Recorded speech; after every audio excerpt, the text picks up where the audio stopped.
మెదక్ జిల్లా మెదక్ నియోజకవర్గం మైనంపల్లి రోహిత్ ఎమ్మెల్యే గారు ఉన్నారు. ఇటీవల రాష్ట్ర ప్రభుత్వము ఎలాంటి రైతులకే కావచ్చు లేకుంటే ఇతర బెనిఫిట్స్ ఏం అందడం లేదు, అభివృద్ధి జరగడం లేదని చెప్పి గత ప్రభుత్వం అంటే బీఆర్ఎస్ పార్టీకి సంబంధించిన నేతలు మాట్లాడడం జరిగింది. వాటిపై మైనంపల్లి రోహిత్ ఎమ్మెల్యే గారు ఉన్నారు, అడిగి తెలుసుకునే ప్రయత్నం చేద్దాం.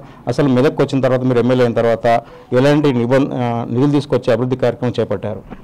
ఇవాళ ఒకటే చెప్తానండి, గత 10 ఏళ్లలో ఇంతకుముందున్న ముఖ్యమంత్రి గారు కానివ్వండి, ఇంతకుముందున్న పాలకులు కానివ్వండి, కనీసం ఇంతకుముందున్న ముఖ్యమంత్రి ఒక్కసారి కూడా ఏడుపాయల అమ్మవారి ఆలయం కానివ్వండి, మెదక్ చర్చ్ కానివ్వండి, మెదక్ నియోజకవర్గానికి ఒక్కసారి కూడా రాని పరిస్థితి.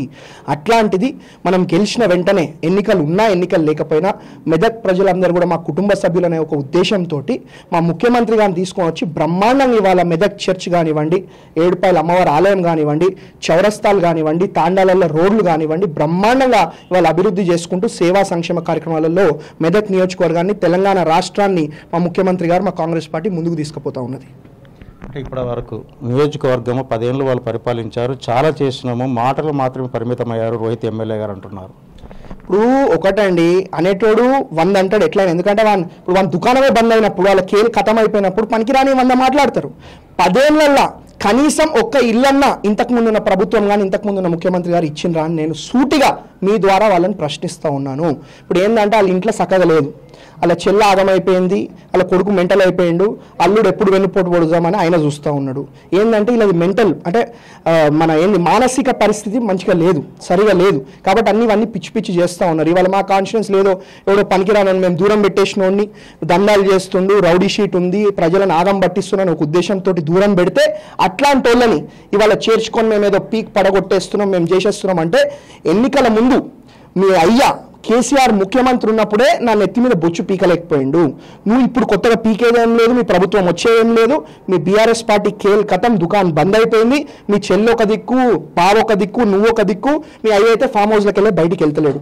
అట్లాంటి పరిస్థితి. కాబట్టి మీరు మా గురించి మాట్లాడేంత అర్హత, నైతిక హక్కు ఉన్నదా అండి మీకు? మేము ఇవాళ కూడా ఎన్నికలు ఉన్నా లేకపోయినా ప్రజలు మా కుటుంబ సభ్యులనే ఒక ఉద్దేశంతో మా జేబులోకి వెళ్ళి పైసలు ఖర్చు పెట్టి వాళ్ళ సేవ చేస్తూ ఉన్నాం. వీళ్ళు ఏంటండి 10 ఏళ్ళు మొత్తం దాచుకోవడం జరిగింది. ఆఖరికి ఇచ్చిన డప్పులలో కూడా కమిషన్. ఏడుపాయల అమ్మవారి ఆలయం బయట మన పార్కింగ్ కాంట్రాక్ట్ ఉంటే అందులో కమిషన్. ఏడుపాయల అమ్మవారి బంగారం దగ్గర ఇట్లనే చేసిర్రు. మొత్తం ఏమనంటే ఎస్పీ ఆఫీస్ తెచ్చినాం, కలెక్టరేట్. మీరు ఒక్కటి తెచ్చింది కాదు, మా ప్రజల సొమ్ముతోటి ప్రతి ఒక్క జిల్లాలో కట్టడం జరిగింది. అట్లాంటిది ఇవాళ మెదక్లో కడితే దాంట్లో కూడా మీరు కమిషన్ దొబ్బి మొత్తం కూడా వర్షాకాలం పడితే మొత్తం పరలు వస్తున్నాయి. అంటే అది కూడా ఆగం పట్టించేసారు. వచ్చిన ఎస్పీ ఆఫీస్, కలెక్టర్ ఆఫీస్ని కూడా మీరు ఆగం పట్టియడం జరిగింది. కాబట్టి ఇవన్నీ బంద్ చేసుకోండి, పనికిరాని. మీరు ముఖ్యమంత్రి ఉండి మీ ప్రభుత్వం ఉన్నప్పుడే మమ్మల్ని ఏం పీకలేకపోయారు, మా బొచ్చు కూడా పీకలేకపోయారు. అట్లాంటిది మీరు ఇప్పుడు కొత్తగా పీకేదేం లేదు, కొత్తగా చేసేదేం లేదు. కాబట్టి ఇట్లనే పిచ్చి పిచ్చి లెక్కలు చేస్తే ఇలా పింకీ బ్యాచ్, పింకీ యూట్యూబ్ ఛానళ్ళు ఉన్నాయి, కొన్ని పనికిరాని ఛానళ్ళు. మా కార్యకర్తలు ఇంట్లో గుసాయించి గుంజి బట్టలిప్పి కొడతారు. ఇలా మా కార్యకర్తలను ఆపుతా ఉన్నాం. మేము చేయొద్దు అట్లాంటి పనులు. మనం ప్రభుత్వంలో ఉన్నాం, మనం ఏదున్నా డెవలప్మెంట్, మా మెదక్ ప్రజలని మంచిగా చూసుకోవాలా, వాళ్ళ కష్టాల సమస్యలు తీర్చాలా. తెలంగాణ ప్రజలు కష్టాలు సమస్యలు మా ముఖ్యమంత్రి గారు తీస్తూ ఉన్నారు. కాబట్టి కాంగ్రెస్ పార్టీ రాహుల్ గాంధీ గారి నాయకత్వంలో, సోనియా గాంధీ గారి నాయకత్వంలో, ప్రియాంక గాంధీ గారి నాయకత్వంలో, మల్లికార్జున ఖర్గే గారి నాయకత్వంలో, మా రేవంత్ అన్న నాయకత్వంలో, మా పూర్తి మంత్రివర్గం నాయకత్వంలో వాళ్ళు ముందుకు పోతా ఉన్నాం. కాబట్టి బ్రహ్మాండమైన అభివృద్ధి, సేవా సంక్షేమ కార్యక్రమాలు ఇప్పటికే చేయడం జరిగింది. 22,000 కోట్లతోటి రైతు రుణమాఫీ అండి. ఇంతకుముందు ఇప్పుడు సన్నబియ్యం ఒక ఇంటర్వ్యూ మీకు కనిపిస్తుంది, కేటీఆర్ అంటే ఒక పిచ్చోడు. ఇంతకుముందు ఈ సన్నబియ్యం ఏమంటే దీనికి 1000 కోట్లు అవుతుంది, 2000 కోట్లు అవుతుంది అని మాట చెప్తావు. అంటే ప్రజలకు సన్నబియ్యం ఏమంటేనేమో నువ్వు 1000-2000 కోట్లు మాట్లాడుతావు, నువ్వు దోచుకునేదేమో లక్షల కోట్లు. అంటే మీకు ఎప్పుడు చూసినా ప్రజలను మోసం చేయాలా, ప్రజలను ఆగం పట్టియాలా, ఏదో ఒక మాయమాటలు చెప్పాలా, పైసలు దోచుకోవాలా. ఇది వాళ్ళ ఉద్దేశం. మా ఉద్దేశం అది కాదు. ఏదున్నా ప్రజల కోసం, తెలంగాణ ప్రజల కోసం, మెదక్ ప్రజల కోసం కొట్లాడతాం, పోరాడతాం. వాళ్ళ సమస్యలు, కష్టాలు తీర్చే విధంగా పనిచేస్తూ ఉన్నాం. ఇప్పటికే మా ఏడుపాయల అమ్మవారి ఆలయం కానివ్వండి, చర్చ్ కానివ్వండి, ఇప్పటికే చెప్పడం జరిగింది. చౌరస్తాలు కానివ్వండి, యంగ్ ఇండియా ఇంటిగ్రేటెడ్ స్కూల్ అండి. విద్యా వైద్యం చాలా ముఖ్యం. ఇంతకుముందు కనీసం మెదక్ హాస్పిటల్ పోతే ముక్కు మూసుకోకుండా పోలేని పరిస్థితి.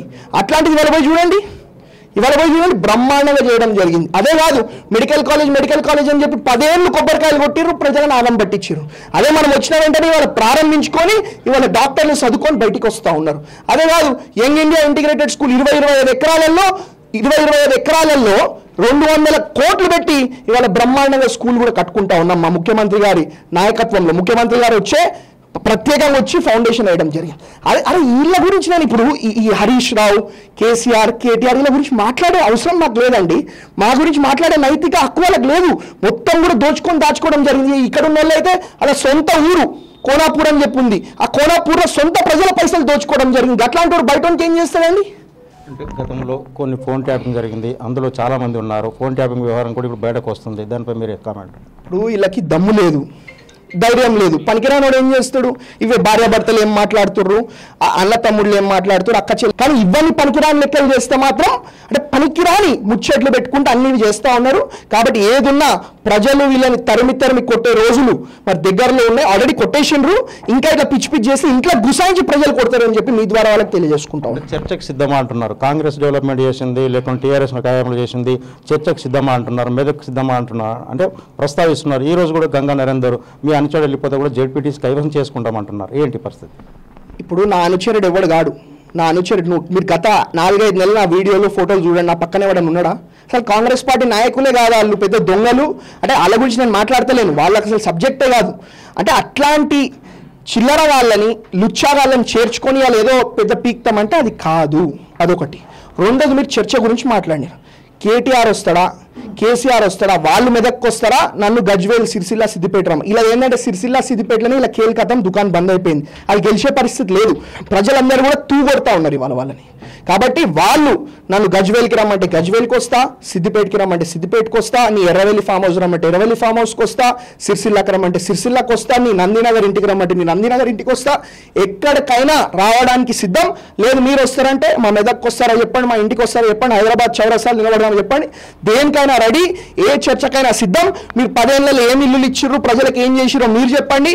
ఈ 18 నెలలలో మేమేం చేసినాం, మా ముఖ్యమంత్రి గారు ఏం చేసినాం, మా కాంగ్రెస్ పార్టీ ఏం చేసినాం మేము చెప్తామని చెప్పి మీ ద్వారా ఈ దొంగలకి, ఈ లుచ్చా వాళ్ళకి, ఈ లంగా వాళ్ళకి తెలియజేసుకుంటా ఉన్నాం. మీ ప్రణాళిక ఎట్లా వెళ్తున్నది? నిజంగా ఇంకో అంటే దాదాపు 2 years దగ్గరకు వస్తుంది.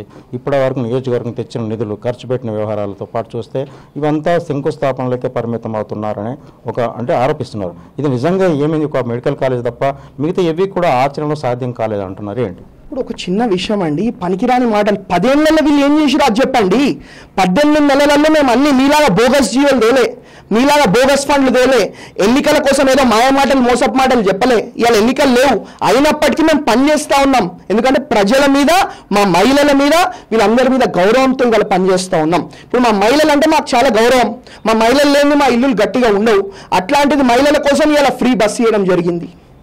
మహిళల కోసం ఇలా ఫ్రీ బస్సు ఇస్తా ఉన్నాయి. ఇవన్నీ ఎంత? ఇప్పుడు ఎన్నికల ముందు మేము 6 గ్యారెంటీలు అని చెప్పి మా తెలంగాణ తల్లి సోనియమ్మ ప్రకటించడం జరిగింది. మేము 12,000 ఇస్తామనగానే ఈ దొంగలు 15,000 ఇస్తా అంటారు. మేము ఇది చేస్తామనగానే వాళ్ళు అది చేస్తా అంటారు. మేము అది చేస్తామనగానే అంటే మాకంటే మేము ప్రజలకు చేయాలా, ప్రజలు బాగుండాలా, ఈ 10 ఏళ్ళు ఆగమైపోయారనే ఒక ఉద్దేశంతో మేము గ్యారెంటీలు ఇచ్చినాం, ఇలా అమలు చేస్తూ ఉన్నాం.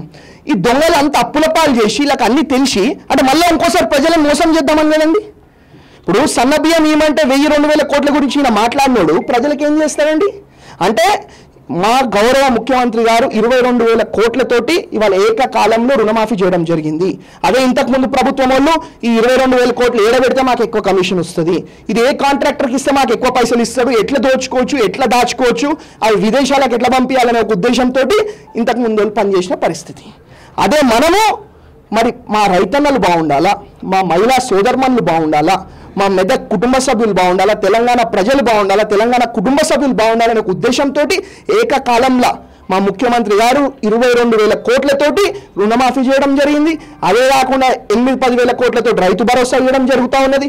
ఫ్రీ బస్ ఇస్తూ ఉన్నాం, సన్నబియ్యం ఇస్తూ ఉన్నాం. ఇవన్నీ 18 నెలల లోపల మీ అప్పు చేయాలని కూడా మొదటి 6-7 నెలలు ఎన్నికల కోడ్, ఎంపీ ఎలక్షన్ కోడ్లోనే పోయింది.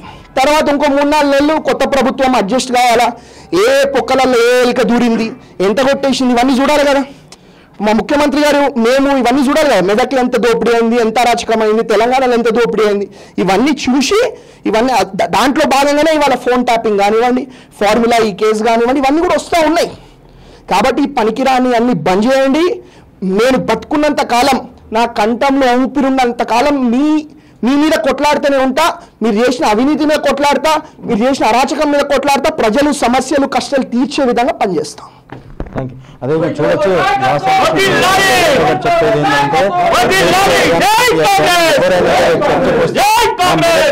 లేదంటే మీరు ఎక్కడికి పిలిస్తే అక్కడ చర్చకు రావడానికి సిద్ధంగా ఉన్నా, మేము చేసిన అభివృద్ధి, మేము చేసిన డెవలప్మెంట్, ఆ తర్వాత మీరు 10 ఏళ్ళలో చేసిన డెవలప్మెంట్ పై చర్చకు సిద్ధమవుతురా, లేకుంటే రమ్మంటే నేను వస్తా, మీకు ఎక్కడ చెప్తే అక్కడికి మీరు వస్తారా, లేకుంటే ఏందని చెప్పి ప్రధానంగా ప్రశ్నించండు. ఆ తర్వాత కూడా మెదక్ నుంచి ఎవరో కొంతమంది ఈరోజు అక్కడికి వెళ్ళారని చెప్పి వాళ్ళు చెప్తున్నారు. దాంతో కాంగ్రెస్ పార్టీకి సంబంధించిన వ్యక్తులు కాదు, ఖచ్చితంగా రానున్న ఎన్నికల్లో, స్థానిక సంస్థల ఎన్నికల్లో కూడా కాంగ్రెస్ పార్టీ గెలిచే అవకాశాలను గెలిపించుకుంటామని చెప్పి కూడా ప్రధానంగా ఆ మెదక్ మైనంపల్లి రోజు చెప్తున్న పరిస్థితి కనిపిస్తుంది. అదేవిధంగా 10 సంవత్సరాలు చేసిన డెవలప్మెంట్ పై చర్చకు సిద్ధమా అని కూడా సవాల్ విసిరారు. కెమెరామెన్ కృష్ణతో దుర్గారెడ్డి.